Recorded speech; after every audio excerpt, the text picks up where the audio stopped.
ബാബു ബാബുവോ? എടേ ചേട്ടാ കണ്ട പലിശക്കാരൻ ബാബു ഇങ്ങോട്ട് വരുന്നോ? എന്റെ അമ്മോ!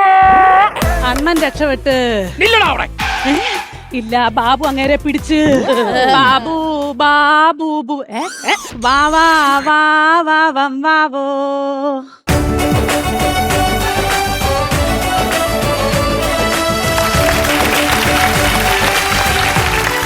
ആരാ മനസ്സിലായില്ലല്ലോ? മനസ്സിലായില്ലല്ലേ? ഇല്ല. 3 ക്ലൂ തരാം. മൂക്കള തരാവുന്നു. തരാന്നല്ല, 3 ക്ലൂ തരാം. ക്ലൂ 1, തിരുവനന്തപുരം വർഷം 1980. കൊല്ല വർഷമൊന്നുമില്ലയോ? അങ്ങനെ എപ്പോഴും കൊല്ലം മാത്രം അങ്ങ് സൂഹിക്കണ്ട, ഇടയ്ക്ക് ഞങ്ങൾ തിരുവനന്തപുരം കൂടെ ഒന്ന് സൂഹിക്കട്ടെ. ക്ലൂ 2, നല്ലൊരു പുതപ്പെടുത്ത് പോച്ചാ മതി. അതിന് കുളിരുണ്ടെന്ന് പറഞ്ഞു. ക്ലൂ 2, നിറവയറോടെ ഒരു ഗർഭിണി. പിന്നെ പറച്ചിൽ കേട്ടാത്തൊന്നും ഇപ്പൊ ഉള്ളതല്ല, 6 പാക്കോടുള്ള ഗർഭിണിയാണ്. പറയാം. വർഷങ്ങൾക്ക് മുമ്പ് ഇല്ലിക്കൽ തറവാട്ടിലെ തമ്പുരാട്ടിക്കുട്ടിക്ക് അടിച്ചു തളിക്കേറി ജാനുവിന്റെ മകനോട് പ്രേമം. അത് വളർന്നു, പറഞ്ഞു, പന്തലിച്ചു. എങ്ങനെ വളർന്നു, പന്തലിച്ചു.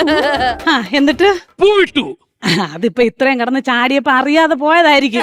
അത് സാരല്ല, ഇത്ര അടുത്ത് നിന്നിട്ട് പോലും ഞാൻ കേട്ടില്ല. പിന്നെ ആൾക്കാരെ കേൾപ്പിക്കാൻ. അവരുടെ പ്രേമം പൂവിട്ടു. അങ്ങനെ അവർക്കൊരു മകൻ ജനിച്ചു. ആ മകനാണ് ഞാൻ. മനസ്സിലായില്ല? ഇല്ല. നിങ്ങളുടെ മകനാണ് ഞാൻ. അമ്മേന്നൊന്ന് വിളിച്ചോട്ടെ. എന്താ? അമ്മേന്നൊന്ന് വിളിച്ചോട്ടെ. ഞാൻ നിന്റെ അമ്മയ്ക്ക് വിളിക്കുന്നതിന് മുമ്പ് ഇറങ്ങടാ വിളി നാറി. നാണക്കേട്, ഈ മുതുക്കൻ എന്നെ വിളിക്കുന്ന കേട്ടോ. നാണക്കേടല്ലോടാ ഇത്. നിന്റെ ഡേറ്റ് ഓഫ് ബർത്ത് എന്നാടാ? 1985. എന്റെ 83. അപ്പൊ എന്റെ 2ാമത്തെ വയസ്സ് ഞാൻ പ്രസവിച്ച എന്റെ ഉണ്ണി. അതെ അമ്മേ. ഇറങ്ങടാ വട്ടി വെളിയില്. 1985 അല്ല, പിന്നെ 1995. ഇപ്പൊ കറക്റ്റായി. അമ്മേ, അമ്മേ. എടാ, വന്നപ്പോ നീ അമ്മേന്ന് വിളിച്ച്, ഇപ്പൊ അമ്മാമ്മേന്ന് വിളിച്ചു. പോകുമ്പോ നീ എന്നെ അമ്മായിയമ്മേന്ന് വിളിക്കുമല്ലോടാ. നിങ്ങൾക്കറിയാവോ, പണ്ട് നിങ്ങൾ എന്നെ ഉപേക്ഷിച്ച് പോയപ്പോ ബോംബെ തെരുവിലെ ഓടയിക്കളന്നാണ് ഞാൻ വളർന്നത്. ഒരു മിനിറ്റ്, ഭഗവാനെ, അപ്പൊ കക്കൂസ് പൊട്ടിയതല്ലായിരുന്നു. വെറുതെ പ്ലംബറിനെ വിളിച്ച് പൈസ ചെലവാക്കും ഞാൻ. പറയുന്നത് അങ്ങോട്ട്. പിന്നെ ഞാൻ വളർന്നത് എങ്ങനെയാണെന്നറിയുമോ? ബോംബെ തെരുവിൽ അലഞ്ഞു തിരിഞ്ഞ് നടന്ന പട്ടികളാണ് എന്നെ വളർത്തിയത്. ചെന്നായല്ലേ? പട്ടിയ. അപ്പൊ നീ മൗഗ്ലി അല്ല. അങ്ങനെ എനിക്ക് 5 വയസ്സായപ്പോ എന്നെ സ്കൂളിൽ കൊണ്ട് ചേർത്തു. ഏത് പട്ടി? പട്ടിയല്ല, ഒരു മാമൻ. അങ്ങനെ ഞാൻ സ്കൂളിൽ പോകുമ്പോ എനിക്ക് ഇടാനൊരു ഡ്രസ് പോലും ഇല്ലായിരുന്നു. ആകപ്പാടെ ഉണ്ടെന്ന് പറഞ്ഞ മൂട് കീറിയ ഒരു നിക്കർ മാത്രം.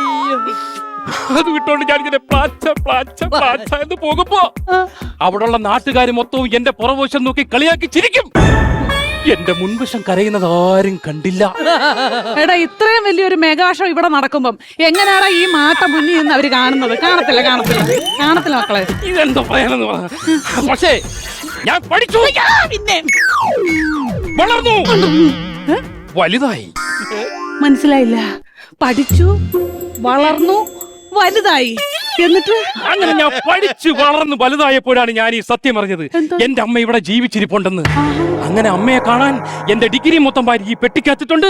അപ്പൊ തന്നെ ഞാൻ ഓടി കുച്ചു വണ്ടി കയറി. ട്രെയിനാണോ ഉദ്ദേശിച്ചേ? നല്ല വിദ്യാഭ്യാസം ഉണ്ട് കേട്ടോ. എങ്ങനെ മനസ്സിലായി? ആ കുച്ചു ഞാൻ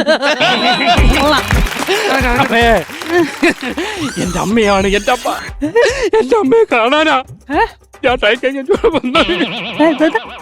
എന്റെ അമ്മയെ കാണാനാ ഇവിടെ വന്നത്.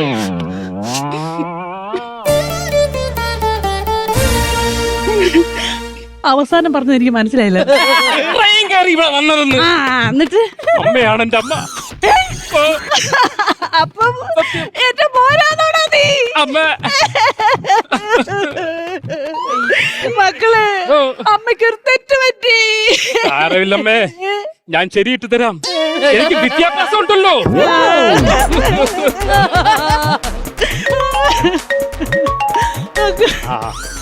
ഹലോ, ഹടാ, എവിടാ നീ? നീ എവിടാ? എടാ, ഞാൻ വന്ന് അമ്മയെ കണ്ടു, കാര്യങ്ങളെല്ലാം സെറ്റായി. ഓക്കെ, അമ്മയെ കണ്ട? കണ്ട്. നീ ഏത് വീട്ടിൽ പോയി അമ്മയെ കണ്ട്? നമ്മുടെ ജംഗ്ഷനിലെ പച്ച പെയിന്റ് അടിച്ച വീട്. പച്ച പെയിന്റ് അടിച്ച വീടാ? വാ. എടാ, നിന്റെ അമ്മ ഉള്ളത് നീല പെയിന്റ് അടിച്ച വീട്ടിലല്ലടാ. നീ അപ്പൊ പച്ചപ്പൈറ്റ് അടിച്ച വീട്ടിലാ? ഓ അപ്പൊ ഇതാരും ഇവിടെ ഇരിക്കുന്നത്? എടാ പ്രാന്ത, അത് ഈ നാട്ടിലെ ഏറ്റവും വലിയ പ്രാന്തിയാണ്. നീ ആ പച്ചപ്പൈന്റ് അടിച്ച വീട്ടിലല്ലടാ നിന്റെ അമ്മ, നീല പെയിന്റ് അടിച്ച വീട്ടിലാണ്ടാ നിന്റെ അമ്മ. പെണ്ണുമ്പോൾ ആദ്യം സമ്മതിച്ചില്ലായിരുന്നു, ഞാൻ പറഞ്ഞ് സമ്മതിക്കുകയും ചെയ്തു. നീ ഇപ്പൊ എനിക്കറിഞ്ഞൂടെ ഈ പ്രാന്ത് വേല കാണിച്ചു വെച്ചിട്ട് ഇനി എന്റെ ഫോണിൽ വിളിക്കും, ഞാൻ കട്ട് ചെയ്യണേ, ബ്ലോക്ക് ചെയ്യുവാണേ. മോനെ വാടാ, ഇവിടെ വാ. ചേച്ചി ഞാൻ പോട്ടെ ചേച്ചി. ചേച്ചിയല്ല, മക്കളെ അമ്മ വന്നേ. അല്ല ചേച്ചി എനിക്ക് പോട്ട് വേറെ കാര്യമുണ്ട് ചേച്ചി. ചേട്ടാ എന്നാ കുഞ്ഞിനെ കണ്ടേച്ച് പോ. അല്ല ചേച്ചി ഞാൻ പോട്ട്. എടാ വാ ഇങ്ങോട്ട്. എന്തുവാ? ദാണ്ടെ. ഞാൻ പോട്ടില്ല. മക്കളുടെ അനിയൻ കുട്ടൻ ഒരു ഉമ്മ എടുത്തേ. മക്കളുടെ അനിയൻ കുട്ടൻ ഉമ്മ എടുത്തേ. എന്റെയോ? ആ. എനിക്ക് കോശി എനിക്ക് പോണം. അയ്യോ, അല്ലല്ല, പോകാൻ പറ്റത്തില്ല. അനിയൻ കുട്ടൻ ഒരു ഉമ്മോട്. ചേച്ചി ഞാൻ സത്യം പറയട്ടെ, ആ. ക്ഷമിക്കണം, പറ്റിപ്പോയി, പോട്ടാ. മനസ്സിലായില്ല. ക്ഷമിക്കണം, തെറ്റുപറ്റി. പോകണ്ട. കേറാ തൊട്ടിക്കല്ലേ. ശരിയാവത്തില്ല. കേറാ തൊട്ടിക്കല്ലേ.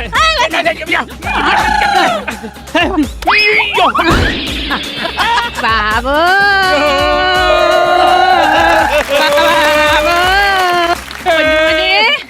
അമ്മ ഒരു കാര്യം ചോദിച്ചോട്ടെ, മക്കളുടെ കൂടെ കുഞ്ഞിനെ ഇവിടെ കിടത്തുവോ? അയ്യോ വേണ്ട വേണം. വേണ്ട.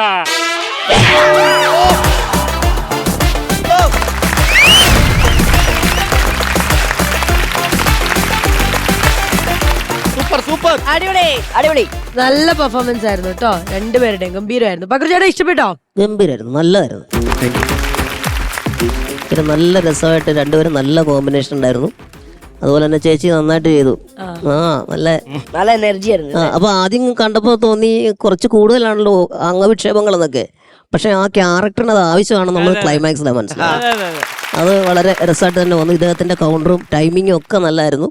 എൻജോയ് ചെയ്തു. ഒരുപാട് നല്ല നല്ല നല്ല കൗണ്ടറുകളും ഉണ്ടായിരുന്നു കേട്ടോ. തെറ്റെന്നെന്താ പറഞ്ഞപ്പോ ഞാൻ ശരിയിട്ട് തരാന്ന് പറഞ്ഞില്ലേ, അത് നല്ല ക്ലാസ് സാധനങ്ങളായിരുന്നു കേട്ടോ.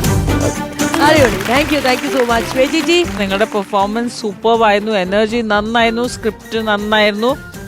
ഫോൺ കോൾ ആണ് നിങ്ങളുടെ ഈ പെർഫോമൻസിന്റെ ഏറ്റവും മോശമായ ഒരു ബിറ്റ്.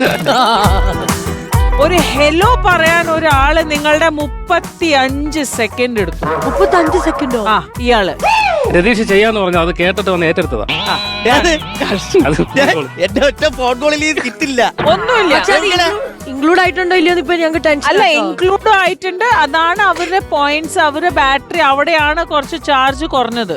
ഞാൻ വാട്സ്ആപ്പ് മെസ്സേജ് തീർക്കാന്ന് പറഞ്ഞതാണ്. അല്ലല്ല, ഞാനൊരു കാര്യം പറയാം. ഇങ്ങനത്തെ കാര്യങ്ങൾ വരുമ്പോൾ നമ്മൾ ചെയ്യേണ്ടതെന്ന് വെച്ചാൽ നമ്മൾ സപ്പോർട്ട് ചെയ്തു, പക്ഷെ അതുമൂലം അവർക്കൊരു ഇത് വന്നിട്ടുണ്ടെങ്കിൽ, നഷ്ടം വന്നിട്ടുണ്ടെങ്കിൽ അത് നമ്മളാണ് മാത്രം.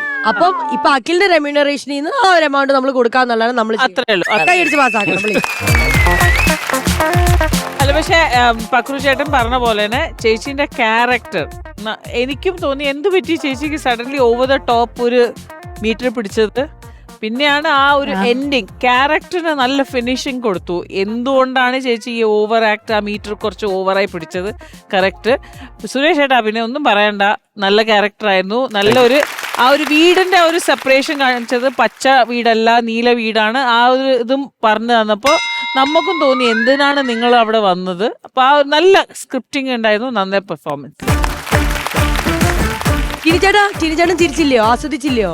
അല്ല, നല്ല കോൺഫിഡന്റ് ആയിരുന്നു. നമുക്ക് സ്കിറ്റ് കളിക്കണമെന്ന് ചിന്ത ഉണർത്തുന്ന ചില സ്കിറ്റുകളുണ്ട്. കാരണം അത്ര നല്ല കൗണ്ടറുകളായിരുന്നു തുടക്കത്തിൽ. ശരിക്കും റിഹേഴ്സ് ചെയ്തിട്ടുണ്ട് നിങ്ങൾ അല്ലേ? അതെ അതെ അതെ. അതിന്റെ ഒരു ഗുണം ഉണ്ടായിരുന്നു കേട്ടോ. അത് കാരണം കോൺഫിഡന്റ് ആയിട്ട് ചെയ്തു ടിൽ ദ എൻഡ് വരെ. എനിക്ക് മറ്റേ ഫോൺ കോളിന്റെ ഇടയിൽ വന്ന സംഭവം നമ്മൾ ശ്രദ്ധിക്കേണ്ടത്, നിങ്ങളുടെ ഭാഗം 100% നിങ്ങൾ സിൻസിയർ ആയിട്ട് തന്നെ ചെയ്തിട്ടുണ്ട്. തമാശകളെല്ലാം ടൈമിങ്ങിൽ ചെയ്തു എന്നുള്ളതാണ്.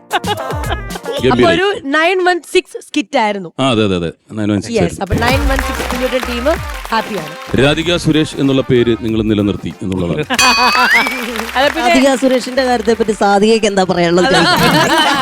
അല്ല അതന്നെ ഞാൻ ത്രൂഔട്ട് ഭയങ്കര ചിരിയായിരുന്നു. ഭയങ്കര ചിരിയായിരുന്നു.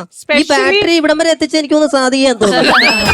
അത് മാത്രല്ല, ഈ ട്രിവാൻഡ്രത്തിനെ പറ്റി അങ്ങനെ കൊല്ലൊന്നും അത് എടുക്കണ്ട, ട്രിവാൻഡ്രം എന്ന് പറഞ്ഞപ്പോ സാധികേണ്ട ഒരു എനിക്കത് ഒത്തിരി ഇഷ്ടപ്പെട്ടു ആക്ച്വലി. കാരണം പൊതുവെ സ്ഥിരമായിട്ട് കേൾക്കുന്നത് കൊല്ലവർഷമാണല്ലോ, അതൊന്ന് മാറ്റി ട്രിവാൻഡ്രം ആക്കിയപ്പോ എനിക്ക് ഒത്തിരി ഇഷ്ടപ്പെട്ടു. ആൻഡ് എന്റെ പേര് ശരിക്കും രാധിക എന്നാണ്.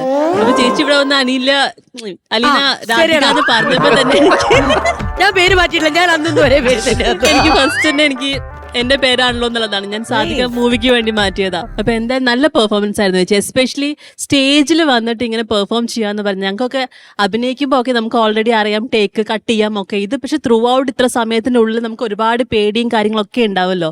അത് മനസ്സിൽ വെച്ച് ഇത്ര നന്നായിട്ട് പെർഫോം ചെയ്യാന്ന് പറഞ്ഞ ഒരു രക്ഷയില്ല. രണ്ടുപേരും നന്നായിട്ട് ചെയ്തു കേട്ടോ. ഓൾറൈറ്റ്, അപ്പം ഇവര് നമ്മളെ ചിരിപ്പിച്ച് എത്രത്തോളം ബാറ്ററി ചാർജ് ചെയ്തു എന്നുള്ളത് നമുക്ക് നോക്കിയാലോ. നോക്കാം ചേച്ചി. ശരി. ₹41,000 ആണ് നിങ്ങൾക്ക് ലഭിച്ചിരിക്കുന്നത്. ഇതിനു മുമ്പ് എത്രയായിരുന്നു കിട്ടിയിട്ടുണ്ടായിരുന്നത്? 40. അവിടുന്ന് 1,000 കൂടി. അത് മാത്രല്ല ഞാൻ ഇപ്പോഴും പറയുന്നത് ബാക്കി നിങ്ങളുടെ 9,000 എടുത്തത് ആ ഒരു ഫോൺ കോൾ ആണ്. അല്ലല്ല, തെറ്റാണ്. ഇല്ലല്ല, 40 മേടിച്ചോണ്ടിരുന്നവർക്ക് ഒറ്റ ഫോൺ കോളിൽ 41,000. എന്റെ ഒരു ഫോൺ കോളിൽ 1000 രൂപയാണ്. പോട്ടെ, 1000 രൂപയുടെ ഒരു ഇതല്ലേ, കൊടുത്തേക്കാം.